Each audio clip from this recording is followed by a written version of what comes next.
আচ্ছা আচ্ছা, এখানে আমরা এখানে নামবো। কত টাকা হয়েছে? ম্যাডাম 40 টাকা। আচ্ছা ঠিক আছে।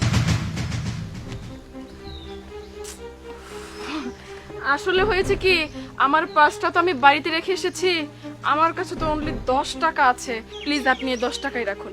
নেক্সট আপনার সাথে কখনো দেখা হলে আমি বাকি 30 টাকা আপনাকে দিয়ে দিব। নিন। ম্যাডাম এটা কি কইতাছেন? আমি গরিব মানুষ, আমারে ঠকাইন না।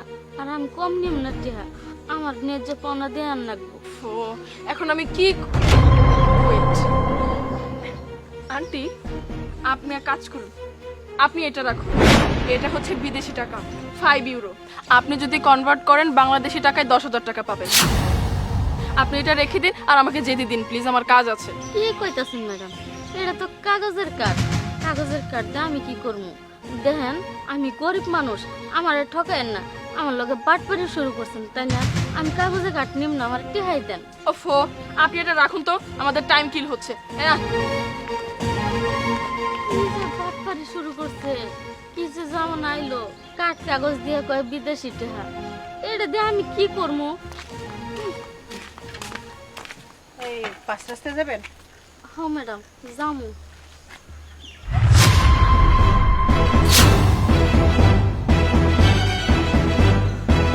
ও মাই গড!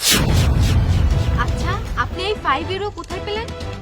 আর কয় না ম্যাডাম, একটা মাই আইছিল গাড়ি দিয়ে, 40 টাকা ভাড়া হয়েছিল, টাকা না দিয়ে ওই কাঠ কাগজটা দিয়ে গেছে।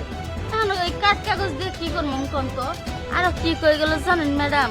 কইলো এই কাঠ কাগজের দাম বলে মেলা টাকা।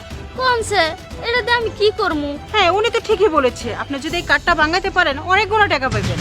হ্যাঁ, এটা হলো 5 ইউরো, বাংলাদেশি টাকায় 8-9 হাজার টাকা হবে। এটা মানি এক্সচেঞ্জ হাউস থেকে ভাঙাতে হয়, ওইখান থেকে ভাঙালে 8-9 হাজার টাকা পাবেন আপনি। আমি তো এলে চিনি না, আমি বললে কই পামু? আচ্ছা, আপনি কিছু না মনে করলে আমাদের কাছে 5,000 টাকা আছে, আপনি চাইলে ওই 5,000 টাকা নিতে পারেন আর আমাদের এই 5 ইউরোটা দিয়ে দিতে পারেন, কারণ আমাদের তো অনেক পরিশ্রম করতে হবে তাই না? মানি এক্সচেঞ্জ হাউসে গিয়ে এই 5 ইউরোটা ভাঙাতে হবে। ঠিক আছে ম্যাডাম, আমার 5,000 টাকা হইলেও চলবো। দেন। এসে নেন, এখানে 5,000 টাকা আছে, আপনি নেন, আমরা ভাঙায় নেব। আচ্ছা ঠিক আছে। চলো। আল্লাহ, তুমি কোনো না কোনো ওসিলায় আমার এত বড় একটা উপকার করলা। আমি এই টাকাগুলো পাই খুব খুশি, তোমার কাছে হাজার হাজার শুক্রিয়া। যাই, আজকে বাড়ি যাই। ধুর, এই মামকে নিয়ে না আর পারা যায় না। সব সময় মাম যেখানেই যাবে সেখানেই লেট করবে। একটা কাজ দিয়েছি ভালো। কি কাজটা দিয়েছিস? হ্যাঁ, একটা গরিব মহিলা ব্যানালে তাকে 5,000 টাকা দিলি, আর কত সময় আমি টাকা চাচ্ছি বেবি, আমি পার্লারে যাবো, মেসেজ করবো, শরীরটা ঠিক করবো। খামাখা টাকা নষ্ট করা যাবে না মা, এই টাকা করে আয় করো। এত টাকা ভাঙা যাবো না, আয় করা লাগবো। নিজে আমার আয় করার কথা শিখাইয়া আর ফকিনের মহিলারা তুমি 5,000 টাকা দিলা কেন? দিলা কি লাগে? হ্যাঁ আপু, আমি তোমার কাছে 2,000 টাকার জন্য কত দিন ধরে কান্নাকাটি করছি, তারপরেও তুমি আমাকে 2,000 টাকা দিচ্ছ না, আর ওই ফকিরের বাচ্চাটাকে তুমি 5,000 টাকা এমনি এমনিতেই দিয়ে দিলে। ওফো, আমি বুঝলাম না তোরা ওই অসহায় মহিলাটাকে এভাবে ফকিরনি কেন বলছিস। লিসেন, টাকাটা আমি এমনি এমনি দেইনি, দেওয়ার পিছনে যথেষ্ট কারণ আছে। এই যথেষ্ট কারণটা কি? কারণটা আমি শুনবার চাই। তাহলে শুনো। মা, মা, কি হয়েছে? ডাক্তারে কি কইলো? বাজান রে, ডাক্তারে কইলো যে তোর ছোটখাটো একটা অপারেশন করার লাগবো, 1,500 টাকা লাগবো, আজকের দিনের মধ্যে টেহারা জমা দেন লাগবো।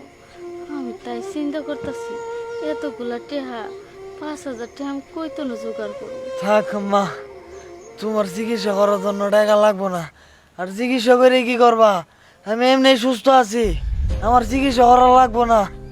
তুই চুপ করে বাজান, তুই ছাড়া এই দুনিয়াতে আমার আর কেটে আছে। তোরে যেমনি অপারেশন আমি করাম, আজকে দিনের মধ্যে টেহা জোগাড় করবো, তুই চিন্তা করিস না। এবার বলো তো, আমি ওনাকে এভাবে সাহায্য করে কি ভুল করেছি? না বেবি, তুমি তো ঠিক কাম করেছো, আমরাই বলছিলাম তুমি ঠিক ছিলে। এইভাবে আমার বেবি সাহায্য করে গরিব মানুষদের, আর আমি মা হয়ে, oh my god, I am sorry baby. শোনো মা, একটা কথা বলি, মানুষ হয়ে যদি আমরা মানুষকে সাহায্যই না করতে পারি তাহলে আমরা কেমন মানুষ বলো তো? একটা কথা মনে রাখবে, মানুষ মানুষের জন্য। আল্লাহ তো আমাদেরকে যথেষ্ট দিয়েছে, সেখান থেকে যদি আমরা কিছু টাকা মানুষকে দিয়ে দেই, সাহায্য করি, তাতে আহামরি তোমাদের কোনো ক্ষতি হচ্ছে না, উল্টো আমাদের সওয়াব হচ্ছে। এটা তোমরা সবসময় মাথায় রাখবে। যতটুকু পারো সবসময় অসহায় মানুষদেরকে তোমরা সাহায্য করবে। ও বেবি, তুমি আমার চোখের পর্দা আজকে সরাই দিলা। আমি আর পার্লারে যাবো না, মেসেজ করবো না, ওই মেসেজের টাকাটা আমি গরিব মানুষরা দান করবো। ঠিক আছে না বেবি? ঠিক আছে, এরকম করলে খুবই ভালো হবে। এবার চলো আমরা যাই। আচ্ছা